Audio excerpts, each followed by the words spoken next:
Okay, what's up everybody? On another video. So today I just decided to play some more eFootball like AI.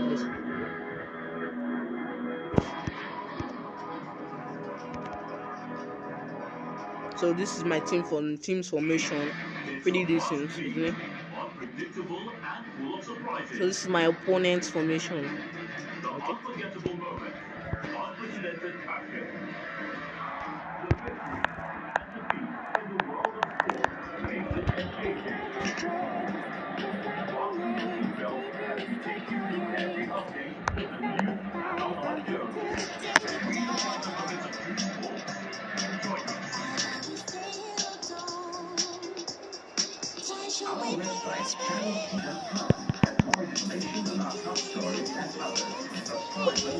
Channel Television live stream on YouTube and other social media platforms using your mobile device browser. Or download the Channel TV app for Android and iOS devices from their respective stores. You can also watch us via the Smart TV platform on Apple TV, Android TV, Fire TV, and Roku. Channels Television. Ubiquitous.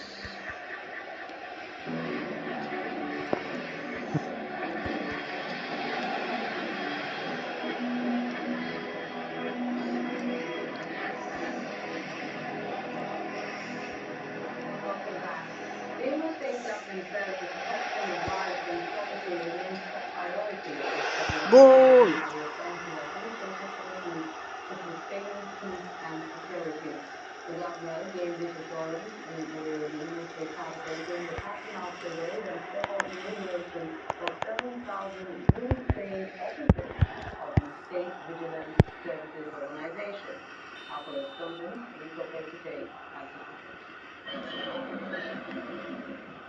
Flood and full Gallia, and the discussions on at the University Kano Square in Owerri. Rows of freshly trained operatives of the Imo State Vigilante Services Organization stand ready for the passing out parade and formal inauguration. The large turnout of top government officials, traditional rulers, and residents underscores the significance attached to the event. Governor Hope Uzodinma's arrival, dressed in the same uniform, signals the commencement of the parade as the operatives march in a coordinated formation. Following the parade, the Commissioner for Homeland Security and Vigilante Affairs, Modestus Usakwe, says the initiative aims to strengthen community-based security architecture in the state. The operatives are expected to support conventional security agencies through intelligence gathering and rapid response at the grassroots. The initiative to formally establish and strengthen community-based security architecture is timely, strategic, and very needed. It reflects a clear recognition of the indispensable role of grassroots participation in effective security governance. Properly structured, trained, and coordinated vigilante operatives, such as those being inaugurated today, serve as the eyes and ears of our communities. They complement conventional security agencies by providing vital local intelligence, rapid response capabilities, and a deep understanding of the terrain and socio-cultural dynamics of our state. Together with FEMA, to strengthen security follow-up sends a clear message to investors and visitors that Imo State is secure and open for business. With this inauguration, we are sending a clear signal to the nation and the world. Imo is open. Imo is safe. To the investors looking for a home and the visitors looking for a destination, your search ends here. I want to assure you, Imo, that my administration will jealously protect the new Imo. The new Imo which we have secured. The state where investment meets opportunity. Nevertheless, he cautioned operatives against abuse of power, stressing the need for professionalism, discipline, and respect for human rights. However, I will advise you do not mistake your new authority for an excuse to bully or harass the very people you are paid to protect.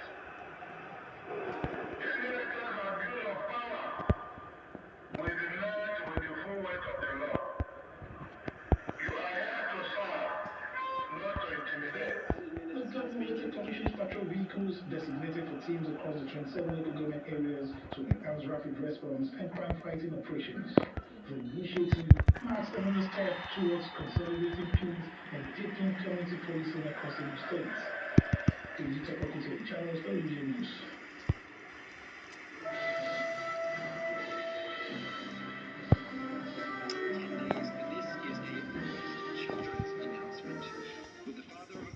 The federal government has launched the Nigeria House Davos ahead of the 56th World Economic Forum in Switzerland from January the 19th to the 23rd.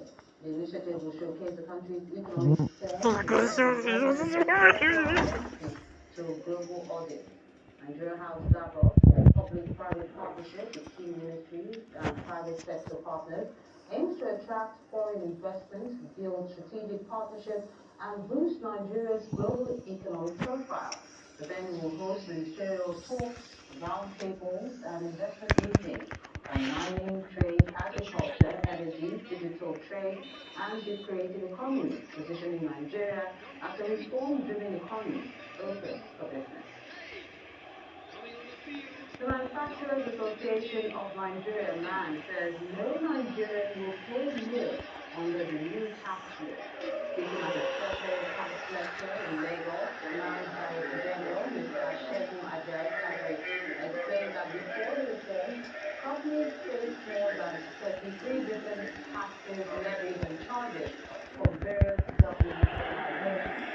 Again, in 2026 tax law now streamlines the system, combining multiple levies into a single framework, removing useless taxes and creating a more business-friendly environment. The government suggested that the state support reforms will aim to ease compliance and encourage investment across the country.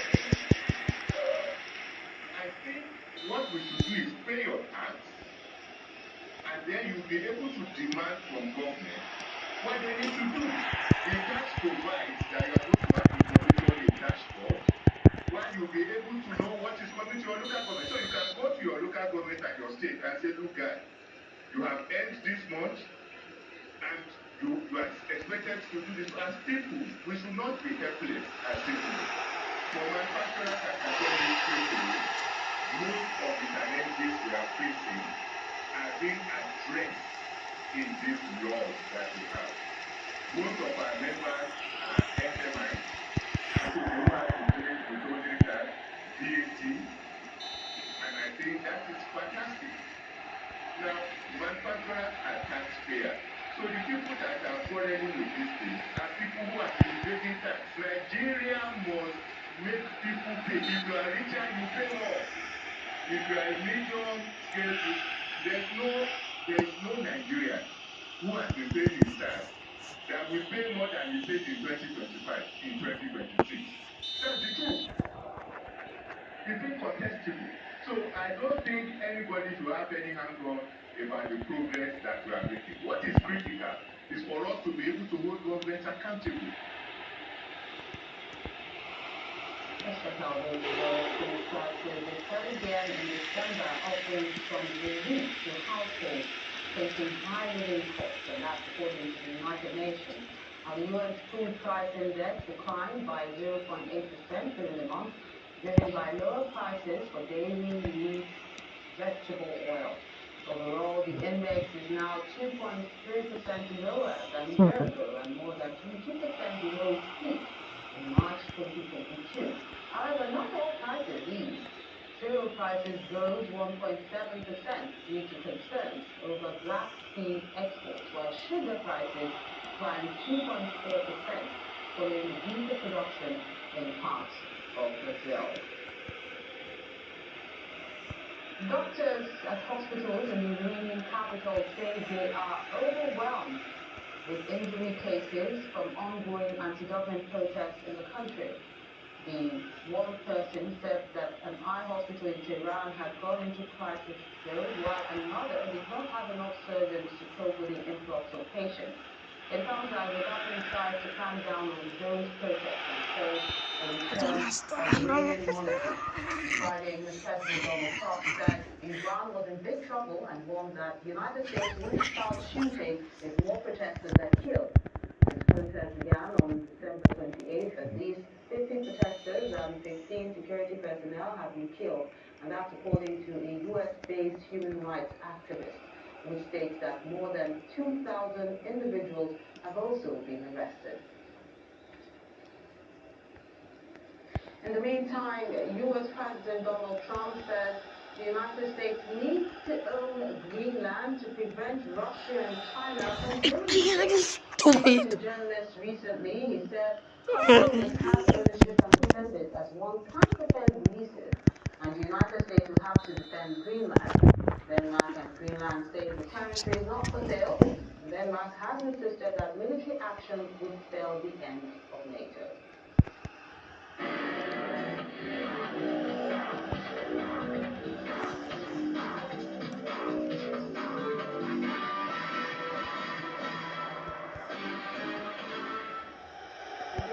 Victor Boniface faces 7 months on the sidelines after German Bundesliga side Werder Bremen announced that he had surgery on his knee in Austria today. Boniface has played 11 times for the club this season after joining on loan from Bayern Leverkusen and failed to register a goal. The 25-year-old missed the final 2 fixtures of season 5 in which he presented little training, while it also ruled him out of Nigeria's squad for the Africa Cup of Nations in Morocco. The club said his loan deal until the end of the current season will not be fixed. And the Leverkusen doctors were also involved in the decision. In the world of basketball, Yalen Williams scored 26 points and Kendrick Williams added 21 as the NBA champion Oklahoma City Thunder erased a 21-point